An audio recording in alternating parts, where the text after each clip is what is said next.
Ah ah, qu'est-ce qu'on a là? Un joli carton.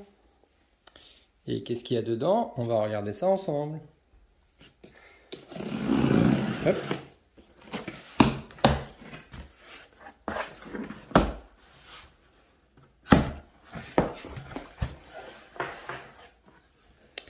Bon, je vais l'ouvrir à l'envers.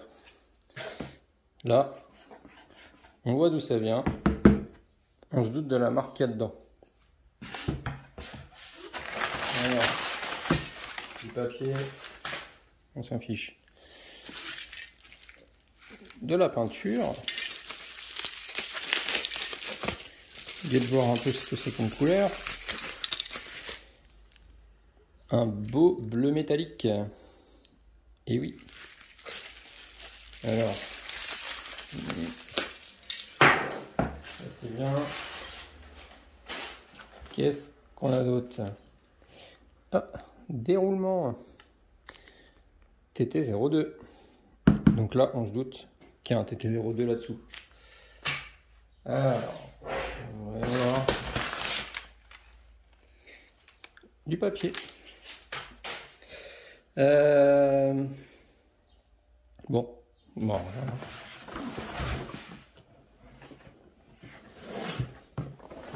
Hey. Et ben voilà.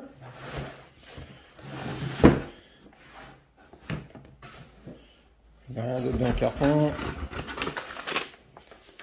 Tac, tac, tac. Commandé chez RC Team. Donc dans le carton, le TT02, du bleu, déroulement obligatoire. Il y a d'autres options qui doivent arriver. Je ne les ai pas commandées chez eux. J'ai d'autres options qui doivent arriver d'autre part. Il n'y a pas grand chose pour l'instant et je compte pas mettre grand chose dessus. Le but c'est de faire vraiment une version rallye, donc essayer d'avoir un max de garde au sol, une suspension relativement souple. C'est pas pour faire des sauts, hein, donc c'est pour absorber vraiment. C'est de la petite 1/10, donc ça va être pour absorber vraiment tout ce qui est gravier et autres. Donc là les roulements, ben, ça c'est obligatoire sur tous les kits Tamiya quand il n'y en a pas d'origine. On peut prendre une autre marque hein, que Tamiya, mais bon là c'était pas excessif, donc j'ai pris les Tamiya. Bleu, bah, parce que je vais la faire vraiment hardbox. Je vais essayer de la faire exactement comme elle est sur l'emballage, parce que j'aime bien, c'est sympa. A priori dedans on a le Tortune, donc il doit y avoir aussi le variateur TBL02. On va l'ouvrir, on va regarder ça. Et je vous parlais déjà des options. Ouais, pour l'instant donc j'ai ça. Qu'est-ce qu'il nous montre sur la boîte? Donc, sur la boîte en général, il vous montre des options qui sont pas très utiles. Franchement, le support de cerveau en alu, pas très utile. Les roulements, oui, bien sûr. Des ressorts durs, parce que ça, c'est que des ressorts durs. Ça va pas être très utile non plus. Bon, en même temps, il y a des options de TT01. Allez comprendre. C'est des exemples d'options, je pense. Hein. Qu'est-ce qu'il y a d'autre? Donc, c'est bien un TT02 châssis. Donc, j'ai déjà une version piste du TT02. J'ai le TT02R que j'ai fait en version speedrun pour aller vite. D'ailleurs, je prends plus de 100 avec. Là, ça va pas être pour aller vite. Ça va être pour vraiment version rallye. Bon, je vais quand même mettre ce qu'il faut en moteur. Hein. Je vais pas mettre le charbon. Je vais garder de côté au cas où un de ces jours. Le variateur, je pourrais le garder, mais il n'y a pas trop de réglage dessus sur celui d'origine de la Tamiya. Donc j'en ai un autre qui traîne. Je vais mettre plutôt un petit combo que j'avais mis au début dans ma speedrunneuse. J'ai un 3500 kV sur Pasobi avec un petit vario de 60 ampères. Ça sera juste parfait, je pense, là-dedans. Il faudra juste que j'ajuste le rapport de transmission et ouais, je serai bien. Donc, je vous parlais de voilà, la boîte.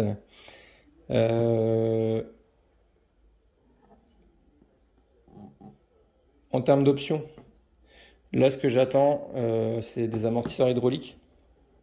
Donc, j'ai pas pris les cours parce que c'est pas une version pitch justement. Moi, ce que je veux, c'est vraiment gagner en garde au sol. Donc, j'ai pris des plutôt longs. Je crois que c'est ceux qui vont sur le TT01 de base, avec deux tailles de chape différentes. Donc, je verrai ce que j'adapterai. De toute façon, je vais limer quelques morceaux de plastique histoire de, de gagner vraiment en débattement au maximum, à voir ce que ça donne avec les cardans. Là, je garde des cardans d'origine. Je verrai après pour passer sur des aciers si ça va pas, ou des cardans homocinétiques pour peut-être gagner un peu plus de débattement, à voir. Parce que là, vraiment, le but, c'est d'avoir du débattement pour pouvoir passer bien partout. Euh, j'ai failli prendre le cardan central en alu, mais en fin de compte, parce qu'il est beau et il coûte vraiment pas cher cette option. Mais en fin de compte, sur une piste, c'est bien parce que du coup, il vient attaquer direct et il n'y a pas de perte. Mais justement, sur une version rallye comme ça, je vais garder plutôt celui en plastique. Alors, ça sera un TT01, je l'aurais dégagé direct parce que celui du TT01, il est vraiment trop souple et il se met à vriller, à prendre à bouger dans tous les sens quand il prend de la vitesse, à une certaine vitesse. Par contre, celui-là est plus épais sur le TT02, donc il est plutôt bien. Et du coup, il est un petit peu, ça va me faire un petit peu de souplesse, parce qu'on rappelle que sur ce genre de châssis, il n'y a pas de slipper, il n'y a pas de diff centrale. Donc, si jamais la voiture a fait des petits sauts, des machins, eh ben, ça serait intéressant d'avoir une petite chose qui va amortir, on va dire, entre le train avant et le train arrière. Donc, avec le cardan central en plastique comme ça, il sera un petit peu flexible et il va pouvoir amortir quelque peu les chocs. Donc je vais le garder. Euh, Au niveau de la direction, pour l'instant, j'ai rien commandé.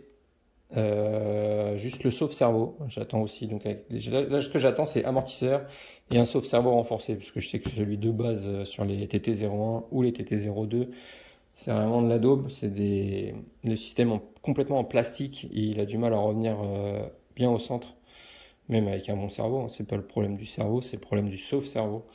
Donc j'ai pris tout simplement l'option Tamiya sauve-cerveau renforcé, donc c'est à peu près le même système, mais il a des bagues en ferraille au milieu, qui fait qu'il est plus costaud et il revient bien au centre.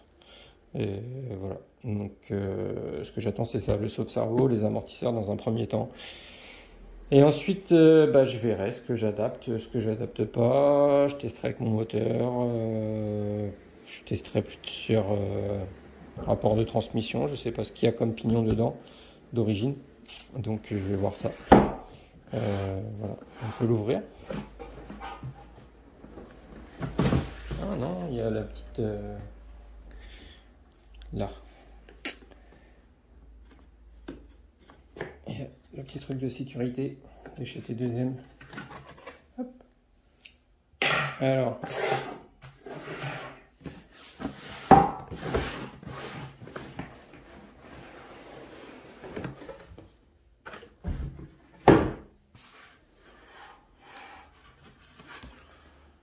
Et ben voilà. Une belle carreau transparente. Alors, moi, il y a déjà eu pas mal d'unboxing de Tamiya TT02 en l'occurrence sur YouTube. Pas forcément en français, pas forcément la Subaru. Donc voilà, là on l'a. Donc comme d'habitude chez Tamiya, on a tout un sac, un gros sac, le petit gros sac.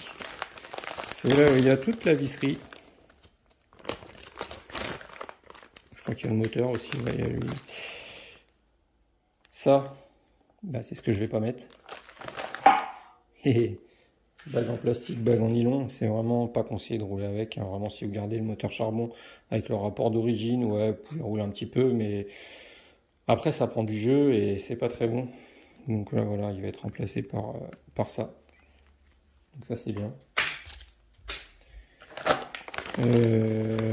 Pareil, ça c'est le sauve-cerveau d'origine avec sa grosse bague en plastique là qui revient jamais bien en place. Donc on a tout ce qui est clips, graisse, et puis les sacs. Donc chez Tamiya c'est bien rangé si on s'y prend correctement. On commence par le plan, il est monté de façon à monter les choses. Donc on a juste à voir le sachet A. Après on prend les éléments du châssis, on monte tout le sachet A, hop. Après on passe au B et après on passe au C. C'est très organisé dans le plan et c'est plutôt agréable. Là on a la transmission, on a les différentiels. Je vais voir ce que je fais avec les différentiels justement. On a la couronne 70 dents d'origine là. Je vais peut-être me commander aussi il n'était pas dispo, je vais peut-être me commander l'option haute vitesse pour pouvoir adapter du coup d'autres couronnes. À voir ce que ça donne. Peut-être que je vais mettre la couronne là, celle-ci, la 70, parce que de toute façon c'est celle que je peux mettre là d'origine. Et adapter le pignon peut-être le plus petit possible, pour quand même avoir un minimum de vitesse, parce que la faire rouler, ouais, je vais pas la faire rouler vite, mais je vais pas non plus la faire rouler à 30. Il faudrait quand même qu'elle prenne un petit 50-60, ça serait cool. Pas trop, parce qu'après les pneus vont ballonner, mais tant que ça ballonne pas, moi ça me va. Donc on a ça, on a le moteur, on a bien le Tortune. Hop. Et là il précise bien en plus, ouais, et un tout petit pignon. C'est pour ça que là, habituellement il n'y a pas ça. Parce que ça diffère sûrement de la notice du véhicule, parce que maintenant, suivant le châssis que vous prenez, bah, vous n'avez pas le même pignon. Vous avez des plus ou moins gros. Et celui-là, il est vraiment petit. Je sais pas si vous voyez. Ah, il est vraiment petit. Regardez, tiens, c'est comme ça dit quoi?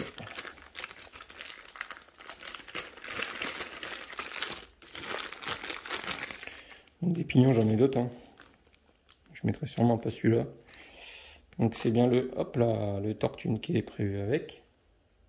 Donc ça c'est un bon moteur. Hein. Le problème c'est que bon, ça prend pas non plus trop de tours, mais c'est à peu près l'équivalent d'un 2200 kV on va dire.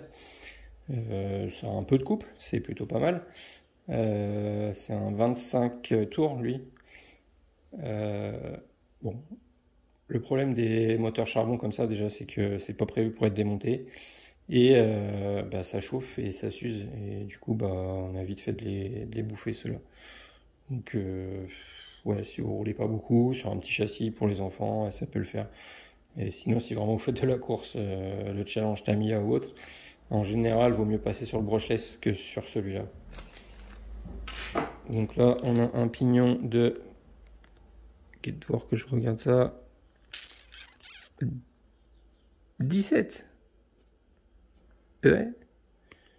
17. Ils nous ont mis un pignon de 17. C'est vraiment petit. Donc là, il va y avoir la notice, vu que, pareil, le support moteur, là, j'ai déjà support moteur à lui. Donc je vais le mettre direct, ça sera bien.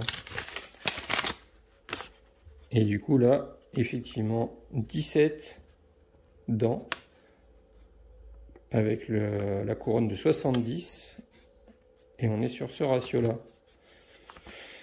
C'est pas Jojo. Donc ouais, c'est parce que c'est un châssis rallye, donc ils vous ont mis un petit pignon de 17. Je pense qu'ils doivent mettre plus gros sur les versions piste. Alors, on a fait le tour de sachet de ce sac. Donc comme je vous expliquais, hop, chaque sac c'est des petites vis qui suivent les étapes. Donc ça c'est plutôt cool. Là, et ben oui, on a le variateur, le contrôleur, pardon. Le variateur, c'est plutôt ce qu'on employait sur les systèmes à charbon avant. Donc là, on a un TBL 02 que j'utiliserai sûrement pas pour ce châssis. Parce qu'il est relativement bridé. Je crois qu'il fait 60 ampères, mais il est quand même vachement bridé. Donc il est bien parce qu'il a la possibilité de passer de mettre un moteur charbon donc avec 2 fils et un moteur brushless avec 3 fils. Il suffit de passer sur une petite programmation, hop, on inverse et puis c'est tout bon. Le problème aussi c'est qu'il n'a pas de coupure pour les lipos. Donc il accepte les lipos, c'est préécrit dans la notice, attention, n'est pas fait pour les lipos et autres, mais oui, il accepte les lipos. C'est juste qu'il n'a pas de coupure lipo, du coup, bah, c'est dangereux pour vos lipos parce que vous risquez de descendre trop bas en tension. Donc, vous mettez un petit buzzer et puis bah, vous êtes tranquille, tout simplement. Ouais, donc ça fonctionne bien, hein. Ça fonctionne bien. J'avais ça sur mon camion de Bucara là. J'ai roulé pas mal avec. Ça fonctionne bien. Sauf qu'il n'y a pas trop de réglages et ça manque un peu de jus, c'est un peu bridé quoi. Voilà. Donc je passerai sur autre chose. Là, ben là on a le châssis. Donc, châssis basique hein, du TT02. C'est beau quand c'est neuf. Ouais. Voilà, avantage de châssis par rapport au TT01, bah, c'est qu'il est fait là ici pour un bac. Il a une sorte de bac pour pouvoir mettre vraiment des lipos, des batteries rectangulaires, et non plus des sticks, des accus NiMH. Il a pas mal de place ici pour mettre, bah là il y a le moteur, pour mettre le variateur, pour mettre un servot de direction de taille classique ou un petit. Et l'avantage de châssis par rapport aussi au TT01, bah, du coup, c'est qu'il n'a pas des ouvertures partout. Parce que le TT01, il a des ouvertures sous le moteur, il a des ouvertures sous les batteries.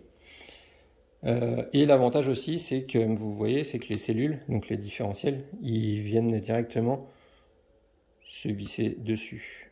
Tac, par en haut. Et c'est un montage beaucoup plus pratique. Le TT01, lui, il va falloir venir les mettre par là. Donc il n'y a rien qui tient, les cardans, tout s'en va, c'est un peu plus galère à manipuler. Là, c'est plus simple à manipuler, on va dire. Alors après, ça reste pareil, hein, il y a un diff devant, un diff derrière. Le TT02, il a des diffs avec 4 satellites. Le TT01, il a que 3 satellites. Bon, voilà, c'est une gamme, pas forcément une gamme au-dessus, mais c'est une gamme plus évoluée, on va dire. Avec il y a quand même un beau renfort ici. Ce qui fait que contrairement au TT01E, il n'a pas besoin d'avoir une plaque en plus au-dessus pour renforcer le châssis. Celui-là, il est quand même relativement dur.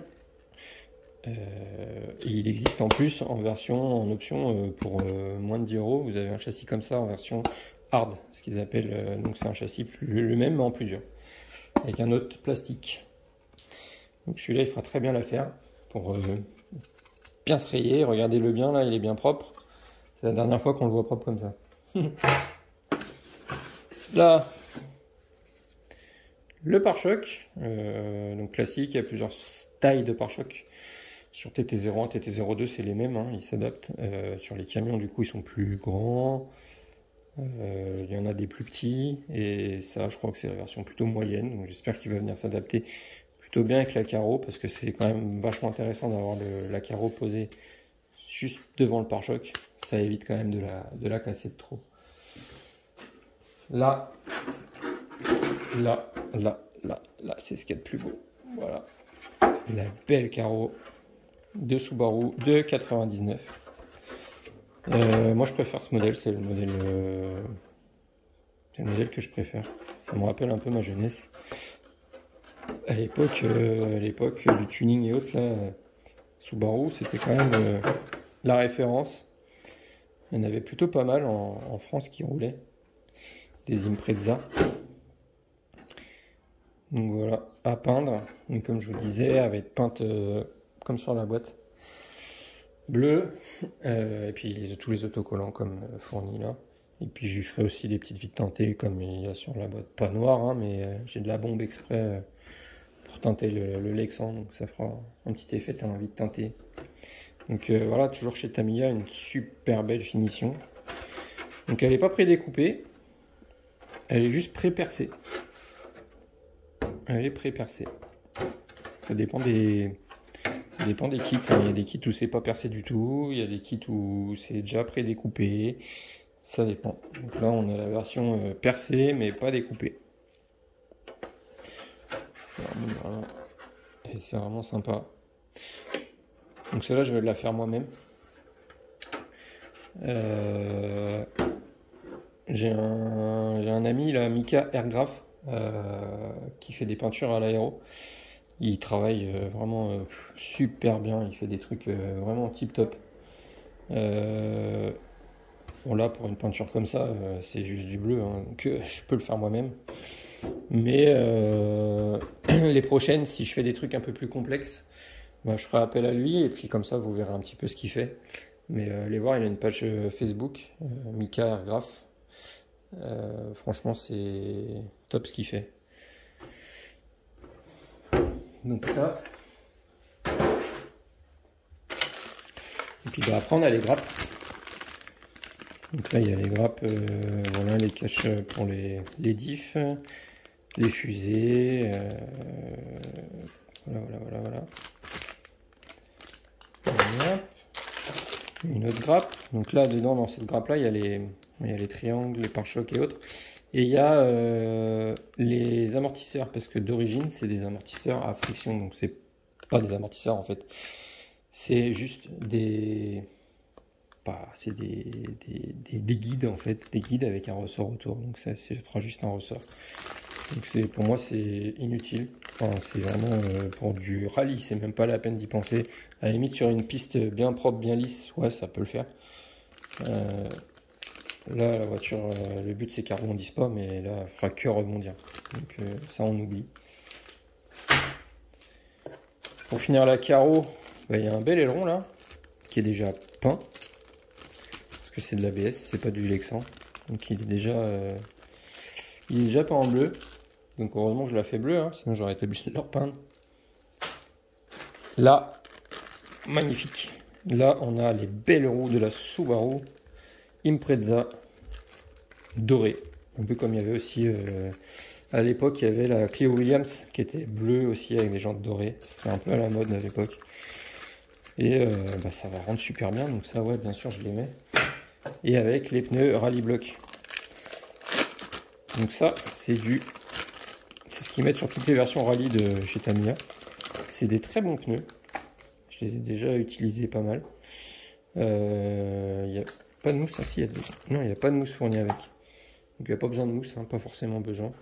Ils sont plutôt durs. Donc sur le goudron, ils s'usent pas forcément hyper vite, mais ils sont faits plus pour le sable hein, quand même. Sable, gravier, pas forcément l'herbe non plus, ça va patiner. Mais sur le goudron, ils ont une bonne accroche pour des pneus un peu cloutés, crantés comme ça. Après, il existe les mêmes, des copies chinoises, exactement le même dessin, mais avec une gomme plus tendre. Donc si vous voulez plus d'accroche, ils peuvent être sympas. Je vais voir pour les commander, pour les tester. C'est exactement les mêmes. Je crois qu'ils sont légèrement plus grands en diamètre. Parce que je les ai déjà vus l'un à côté de l'autre. Du coup, plus grand en diamètre, ça peut être intéressant pour moi, ma version rallye, parce que je veux vraiment avoir de la garde de sol au maximum. Donc je vais commencer par cela, bien sûr, mais je vais voir si je peux commander les autres. En plus, ça vaut pas cher du tout. Ça doit être 6 € la paire. Et, donc ils ont le même profil. Donc c'est plutôt intéressant. Allez voir si vous les trouvez, vous allez voir, ils sont pas mal.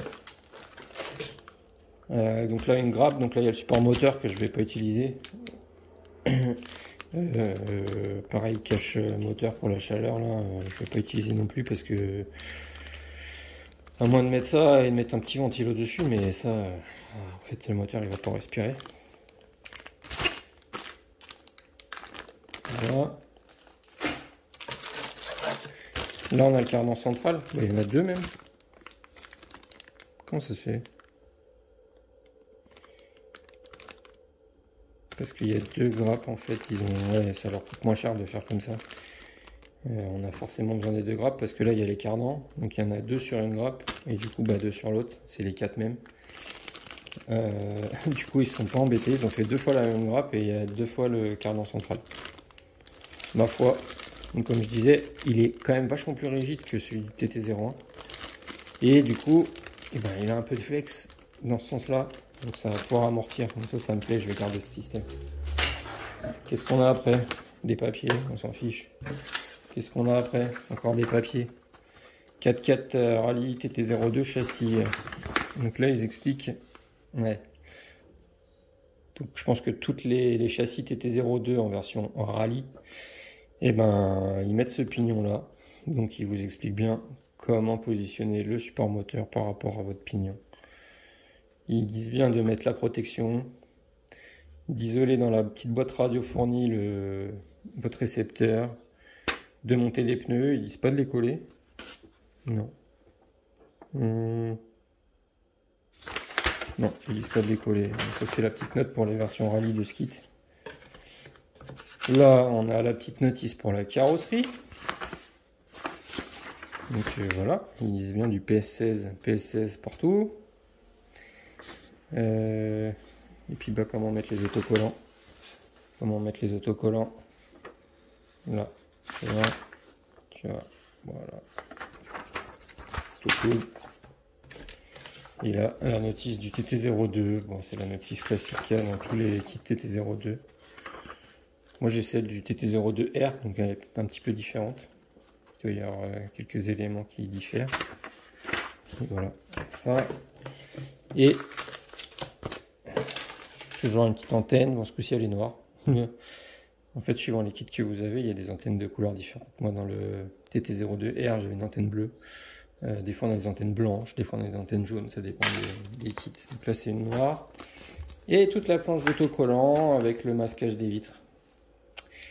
Voilà, donc ça c'est le jaune fluo là avec la petite peinture bleue, ça va bien péter. Donc prochaine étape, le montage. J'attends quand même de recevoir peut-être mes amortisseurs, mon sauve-cerveau, bon ça m'empêche pas de commencer. De toute façon moi en général les kits comme ça, je commence toujours par la carreau. Parce que le châssis bah, il va vite à monter, la carreau c'est un peu plus long.